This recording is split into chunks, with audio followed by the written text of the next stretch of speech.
Guys, marami pang paparating sa buhay ni Pisces. Kaya ayan, shout out sa mga Piscean dyan. Kumusta po kayo dyan? Panoorin niyo po ito hanggang dulo para malaman niyo kung ano-ano pa ang paparating sa atin ngayong buwan ng November. Oh, para masayang ating Pasko, di ba?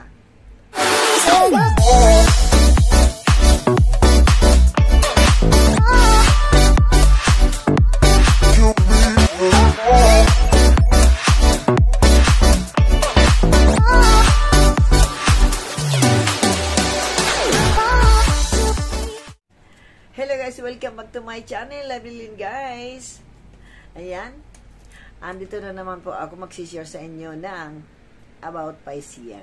At ito po ay, ayan, siyempre nagmarites na naman po ako habang ako'y nasa tindahan, nagbebenta, nagre-repack. So, ito po, bago ako magsimula, ay shoutout ko muna ang aking idol na si Lola Baby. At dahil may mga kinuha ako sa kanyang, resonate ako na sa reading niya. So, ito guys yun. Kasi nga, ayun, nagre-reading po siya ng 12 signs. Kaya, check it out guys. At ito po ang, ayan,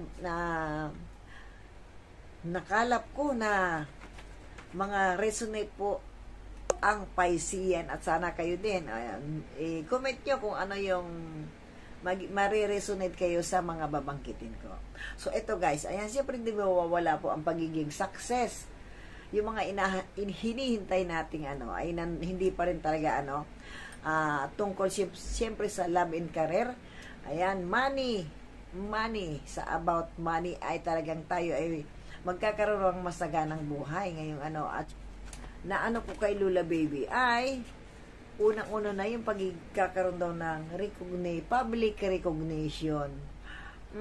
Siguro nga po kasi dito ako sa YouTube and syempre FB and then TikTok po. Nagsisimula na akong mag-focus din sa TikTok at makapag-share tayo ng kaunting mga kaalaman natin at kaunting mga yung kaunting mga bahala na kung ano pa ang pwede kong i-share sa inyo na kalibang-libang kahit paano pala at syempre yung mga good idea. So, ito guys, yung muna ko kay Lola Baby, magkakaroon daw ako ang Piscean ng isang public recognition. O, diba? At ang Pisces ay maraming binabalak sa buhay. Sa totoo lang, ako nga, sa akin bilang isang Piscean nga, ako din talaga ay may balak sa buhay. Siyempre, lahat naman tayo may balak, pero yung aking mga binabalak, kahit ako'y solo sa buhay or even nandiyan ang anak ko, siyempre yung pagiging solo ko, ay siyempre iisipin ko yung talagang may mga balak kong pagkapirahan. At siyempre dito sa bilang isang vlogger na nga, ay eto, inilalabas ko na at ilalabas ko pa yung aking kakayahan at sana makapag pa ako ng ibang diskarte, ibang idea para may share po sa inyo lahat. Ayan, gaya na lang po syempre ng aking pagiging trying hard sa pagkanta. At may nakakaya naman po akong kanta, kaya ay malilibang din naman po kayo. At yung boses ko po kahit ganyan ay ganyan at hindi ganun kataas ay malilibang din naman po kayo. So ano pa nga ba ang nakuha ko kay Lola Baby? At ito po, sinulat ko ang ayan, full of energetic ang Pisces, magiging popular. Ay, sana naman nga magiging popular kahit paano ay medyo kumbaga sa 100% na bilang isang popular pagiging popular, ay siguro na doon pa ako sa 20% or 30%. At maka 50% man lang ako, okay na rin naman. At least, ang purpose ko naman ay yung ako'y ma-enjoy kasi nga itong sitwasyon ko, mawala-wala ang mga stress at syempre yung makapag-share po sa inyo ng mga idea or tips or entertaining kahit paano. So, ayun, siguro nga, sana nga po, Lola Baby. At dahil nga dyan, daw na yan, sabi ni Lola Baby ay, ayun nga, maraming makikilala, maraming kikipag-collabs, at dahil nga, ayan, makikilala na yung aking hobby, ay pwede kong mapagkitaan. Kayo po ba diyan, mga shoutout sa mga paisiyan dyan? Kumusta po yung inyong mga hobby na pwede daw natin pagkakitaan? So, ilabas nyo na po yan. Huwag nyo nang itago. Ilabas na natin yan. So, ako po ilalabas ko na. Siyempre, nandito din lang ako sa public, ay ilabas na po natin. Gawin na natin yung kaya natin para pagkakitaan natin kahit paano, guys, diba? Siyempre, nandito na din lang naman tayo, ay samantalahin natin yun, diba? Ayan. Ang Pisces daw ay maging upgraded. Introducing ourselves, ay yung kumbaga pinakikilala na, ipakikilala na at ipakikita kung ano yung kakayanan nga sa mundo at isi-share sa madlang people. Diba, guys? Ayan, at mga Piscean, ipakita natin yan. Sa pagiging sa work, sa trabaho ay magkakaroon tayo ng prosperity and abundance. Ayan. At yun nga, pag nailabas na natin ating mga abilidad o kung ano yung ating talent or hobby, sabi ni nanay, ni Lola Baby, ay makikilala tayo at magiging people will admire sa atin, mga Piscean. Kaya ilabas na yung mga talent yan. Huwag nang itago. Huwag nang nating itago. Ayan, guys, ayan, napapansin nyo ang aking boses ay palibasa. Ayan, lagi akong kumakanta. At ako nga po, ayan, kasali ako sa isang group ng singer dito sa YouTube, ang The Dreamers, guys. Ayan, pasupport po ng aming mga channel, The Dreamers. So, balik tayo sa ating mga reading. Become more powerful ang Pisces. Antayin natin dyan po. Pero, syempre, ayun nga, para maging matupad itong ating na ito, mangyari ay, syempre, aliwag natin alisin yung tiwala at pag-asa na magagawa natin yon. Walang hiya-hiya na, at yan namang pagiging walang hiya ay dalawang yun, yung isa in a good way, and syempre yung pagiging walang hiya na in a bad way. So, doon tayo sa good way, diba? Yung makapag-share at makapag-enjoy tayo ng hindi lang tayo ang ma-enjoy, at syempre magiging masaya tayo pag na may nai-enjoy sa ating ginagawa, diba? Kaya siguro nga tayo, diba? Magiging popular kahit paano. Asahan natin yan, guys. I-claim na natin yan. Diba? I-claim na. Ayan. At ito naman sa isa kong reading. Salamat nga pala, Lola Baby, sa nabasa ko sa iyo. Grabe. Salamat, Lola Baby, sa iyong magandang reading na na-resonate ako. Kaya yan, isi-share ko po. Maraming salamat. At sa iba ko naman na anuhan, ito 3 pong tarot readers ang na mapagmaritisan ko. At ang isa naman ay si Bernadette Abila. Ayan, salamat sa iyo, kaibigan. May mga lagi ako, tuwa din po ako sa iyong sa iyong mga reading. Grabe, ayan. At yun nga, sa kanyang basa ay yun nga, hindi mawawala yung lover or magkakaroon tayo ng soulmate. Ayan, inihintay yan ng mga Piscean, ng mga single. At yung may mga asawa na ay happy naman. Ito naman, guys, ang sabi niya, ayan, mawain ang isang Pisces. Malaki nga ang puso, malambot, isa lang din ang niyan. Halos pare-parehas. Ayan. At tayo ay madaling maawa sa kapwa. Pag nakakita tayo ng ay madali tayong maawa. Ay patutunayan ko nga po yan, at yan ay maraming beses akong nakakakita ng mga namimili sa akin. Ayun nga, ako'y naaawa sa kanila kasi alam kong yun lang ang pera nilang dala, at nalilito siya kung ano ang bibilhin. So ayun, tinutulungan ko, binibigyan ko ng ideya.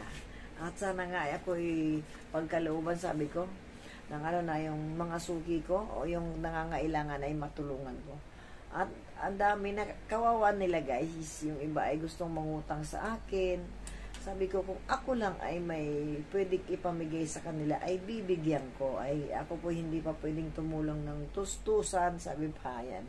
Lalim, Kasi nga ako po ay namroblema sa aking pinansyal.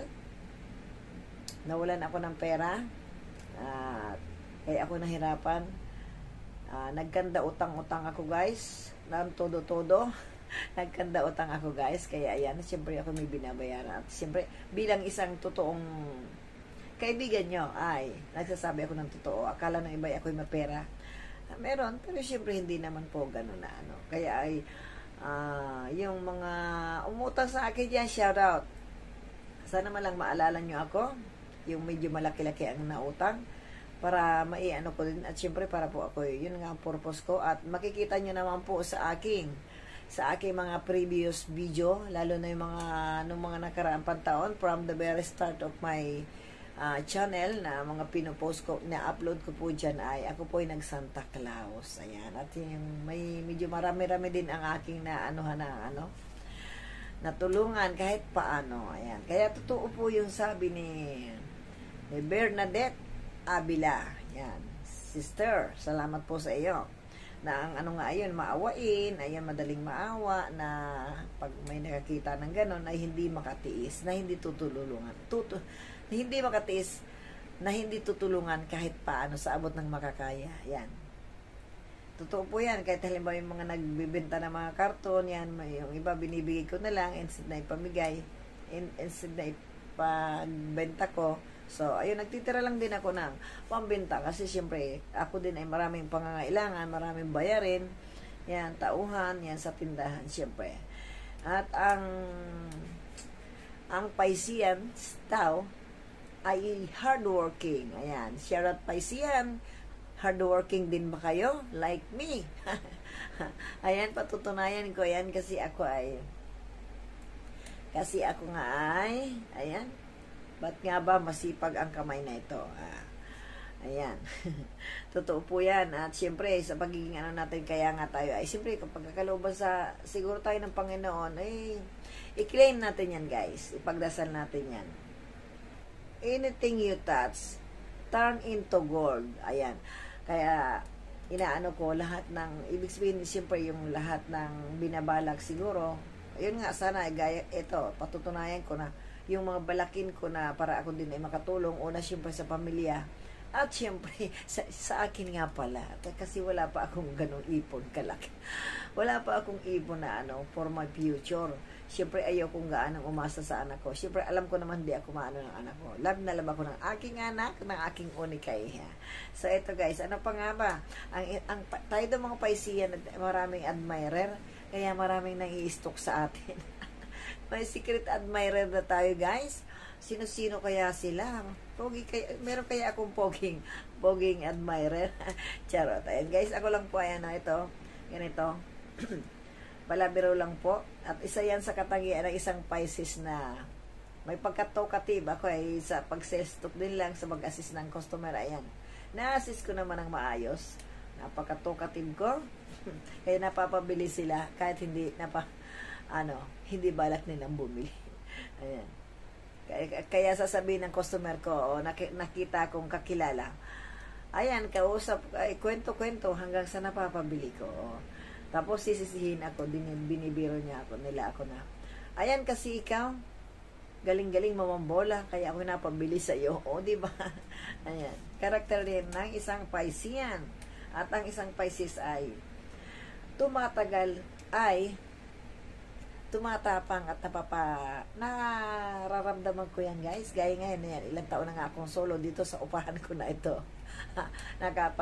Pero depende nga yun. Tumira ako sa tunay kong bahay na bigay ng anak ko, ay ako'y naging duwag. May dahilan naman po yun. Ayaw ko na lang sabihin po. Brave daw ang isang Piscean, kaya may abilidad maging leader ang isang Pisces at hero of the family din ang isang Pisces. Shout out sa mga nagiging hero ng pamilya. Siguro nga kahit paano, ayan, at ako'y nag-abroad ay kukunti ang dala ko pa uwi. Yun naman siyempre, pamilya ko yun, ay hindi ko naman inaano. Kumbaga, ayun nga, yun yung karakter na isang Piscean, hindi makatiis na hindi tutulong. At nakukonsisya pa pag hindi natulungan. Inuulit-ulit ko. Ito yung pagiging malaking puso natin. Gaya nga guys ng aking naanuhan. mga natutulungan ko sa maliit at simpleng kahit ideya, natutulungan ko sila. Gaya na lang ng mga pagdiskarte sa pagtinda, ayun. So, pag ako'y may customer na, alam kong mga barya-barya lang ang kanilang mga pinamimili at hindi sila makali dahil tingin sila ng tingin, ikot sila ng ikot sa tindahan ko, sabay dukot sa bulsa, tinitingnan nila, kumbaga, alam ko na, nararamdaman ko. Ayun, alam kong ramdam na ramdam ko at kitang-kita ko sa nila na nakukunti yung kanilang budget. So, kung ako nga lang talaga, sabi ko malaki ang puhunan at wala akong utang, ay talagang naman ako tutulungan ko na lang siya at bibigyan, sabi ko. Pero, ganun pa man, at ako'y hindi makapagbigay ng malaki, at ako hindi naman nakakapagbigay kahit paano nga sa iba kong customer, lalo na nakikita ko nga na ayun naman ako talaga naaawa po talaga na binibigyan ko na ito ang mabili, ganyan. Marami akong natutulungan sa mga ganong idea na nasusunod at nagagawa nila, ay nagpapasalamat sa akin. Kasi eto lang, nakaraang araw, grabe. Awang-awa ako dun sa ganun pa yung bihis niya. Tapos sabi ko, tinuruan ko ng ay sige, nagpasalamat siya sa akin. Ayun talaga yung mga paisiyan. So, shout out. Ganun nga ba kayo? Shout out sa mga paisiyan yan. Ganun ba kayo? Na grabe Pero syempre naman talaga, kawawa naman talaga yung mga ganun, mga tao na namimili ng paninda, gustong magnegosyo, syempre, gusto nilang kumita, ay kukunti ang kanilang puhunan. So, tinutulungan ko sa kanilang diskarte. At ayan, sana nga ay hindi magbago ang mga isip nating mga paisiyan sa pagiging malaking puso. At sana nga pagkalooban tayo ng Diyos na tayo ay makatulong pa ng maayos at maganda. Malaking tulong para sa mga nangangailangan. Ay for the meantime na ngayon ay talagang ako hindi pa masyado makatulong. At abangan na lang natin ang mga susunod na kabanata ngayong Pasko, guys. Titingnan ko kung ako'y makapag Santa Claus. Ayan, abangan nyo guys. Ayan, siyempre eto, according to Abila, Miss Bernadette Abila, sorry kayo po ay hindi ko ginagaya. Ako po ay kinukuha ko yung mga, sabi ko nga, ito para ako sirang plaka. Kinukuha ko po yung mga nare-reading nyo sa isang paisiyan na resonate ako at talagang kumaga patunay sa akin na totoo. Diba yung mga reading nyo nagkakatotoo sa akin? At syempre sigurado ako sa maraming mga paisiyan. Kako paisiyan ko dyan. Ayan, ang hardworking talaga naman daw ang isang paisiyan. Talaga naman, pinatutunayan ko po yan. Yan, mabilis kumilos, magaling sa diskarte, kung paano magiging matapos ang trabaho. Ayan, gaya nga po yan, patunay ko din nga. Ibubuhatin ko na lang din ulit po aking bangko. At ito naman po yung totoo. Ito po yung patutunay kong ganito ay yung tungkol sa sa tindahan ko po na ako ay mabilis ako kumilos, madali mag-solve ng problema. Ayan. At yun nga, yung pagiging mabilis ang kilos ay mas madami akong nagagawa kaysa sa tauhan ko. Yung halimbawa, pag-display o pag-repack. Ayan, guys. Ko talaga yan, marami akong nare-repack kaysa sa mga tauhan ko. Kaya nagtataka sila, ate, ang dami mo na kaagad natapos. Oo, bakit ikaw at sila sa akin, kaya yung iba, kumbaga nahihiya na, nabibilisan na sila, natututo na silang bumilis ang kilos. Ayan. At kaya maraming na i-impress kay Pisces daw ay yung pagiging charming, daw sa pananamit, the way they dress, the way they walk. Siguro nga po, kahit paano, napapansin, para sa akin po, ako ay palibasa ito, may pagkapasyonista ako ng konti. Sa murang halagang mga damit, ayan. Siyempre, nasa pagdala din naman yan. Anuin mo lang na yung net ka, ay siyempre maano sa iyong tao na, ito, kaya napapansin po ako, kahit sa tindahan, niluluko ako ng mga customer ko. Mahilig nga po ako ng terno o yung siyempre, nandito tayo sa social media, kahit paano tayo magbihis. kahit nasa tindahan lang ako, ay syempre ang tindahan ay tindahan, as in, maraming pupunta sa iyo at maraming makakakita sa iyo. So, syempre, kahit paano, syempre, magbihis tayo ng maayos-ayos. Diba, guys? Syempre, alam naman, hindi naman pinagyayabang na, may bago na naman ako, ang mga gaya ko po, ang damit ko naman ay, eto, gaya ng suot ko, ito naman ay mura. Mumurahin lang naman po ito. So, at least, makapagsuot tayo ng maayos kasi tayo ay nasa publiko, nasa ayan, eto, nandito ako sa YouTube. And sa isang reading naman, guys, ay nabasa ko, napanood ko na madaling tumulong ang Pisces. Pero pag sila ang humihingi ng tulong, ay baliktad. Kung sa bagay, kumaga sa it's better to give than to receive. Kumaga, hindi bali nang tayo ang tumulong kaysa sa tutulungan. Pero syempre both din, pero it's better na tayo yung tutulong para tayo ay ma-appreciate din nila at din natin yung sa Panginoon, yung pagiging matulungin, yung sa abot ng makakaya, di ba? Gaya niyan, guys, sa isa tindahan, ako, guys, ay may naawa ako dun sa isang, alam ko na, sabi ko, bagong anak ito. Kasi may yung kanyang damit sa parte ng kanyang dibdib. May bakat ng kanyang nung gata, sabi ko, kawawa naman itong bata na ito. Ay, hindi siya gaanong sa diskarte sa pagtinda ng kanyang item. So, tinulungan ko siya. Sabi ko, pag ako'y kilala ko naman may kilala ako, nakakilala niya, ay tutulungan ko yan. Ayan, promise ko yan sa sarili ko, na yung mga hindi ko natutulungan na ay tutulungan ko. Ayan, ano pa nga ba? Ayan, ang Pisces ay mahal ng Diyos, kasi ayan nga, sa ating Jesus love us daw sa mga Pisces. Baka naman sabihin ng mga ibang sign ay tayo na nga. Siyempre, lahat tayo ay mahal ni Jesus. Kaya lang, kumbaga, yun nga lang ang sabi ng isang tarot reader, si Miss Bernadette Abila. Ayan. Thank you sa iyo, sister, sa iyong reading na na-resonate ako. Again po. Ako po ay nagpipicture lang ng Pisces po. Kasi gusto ko rin, kumbaga ito po ay, ayan, uulitin ko ulit, gusto kong patunayan lang yung inyong mga reading. Kaya ayan, hindi ko po kayo ginagaya.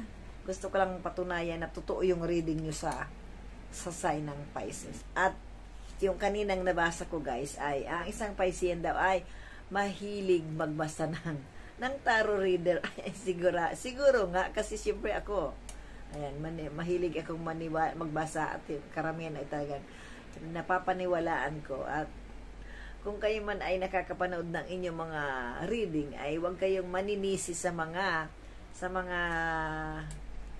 nag-reading na gaya ng ibang napapanood ko na hindi daw totoo, hindi daw siya resonate. Siyempre po, marami tayong Piscean o maraming katulad ng natin ng sign o ibang sign ay siyempre hindi po talaga yung nag-resonate sa lahat. At kung lang po yung mga nare-resonate nyo, siyempre ay yan naman po yung siyempre, yun nga, parang hula lang din yan. Ano pa nga ba? Ayan, eto. At siyempre, ang Piscean, guys, ay madasalin. Ayun nga, ayoko na pong ulitin about may ako po ay talagang madasalin. Na sabi nga ay, pagkagising ay hindi nakakalimot magdasal. Sa umaga pa lang ay hinihingi na yung patnubay ng taas na gabayan. At yan po ay totoo. Yan ay tuwing nagigising po ako, ang kasiping ko po ay dalawa. Cellphone at dasalan. Anyway, 3 nga pala. Pangatlo po ay postiso ko. Ayan. Joker talaga sila bilhin, At siyempre, ang dasalan ko, ang una kong dinadampot. At halimbawa, minsan na siyempre, ayan, real talk lang. Nag-a-alarm ako, siyempre, ang una kong dadamputin na yung alarm. At siyempre, nagising ako. Tapos bibitawan ko, uupo ang cellphone. At siyempre, yung aking pocket devotion na ang aking hawakan at ako'y magdadasal na bago maligo. Para akong tanga minsan, sabi nga, para daw tanga na nagsasalita, magsulo. Ay siyempre, nagdadasal tayo, di ba? Dadasal tayo ng mataimtim at nasasabi ko ang lahat na gusto kong sabihin na siyempre, unang-una, yung gabayan tayo sa buong maghapon at kasama na ang buong pamilya at mahal sa buhay. So, ayan guys, maraming salamat po sa support sa akin at ayan po, hinihiling ko po sa inyo, palambing naman ako na stay connected guys. Ayan, thank you for watching guys and God bless everyone. Ingat po tayo lagi. Sana po ay ang binoto natin ay may kakayanan sa kanyang tinakbo. Congratulations po in advance sa mga nanalo. Mananalo pala. So, bye guys.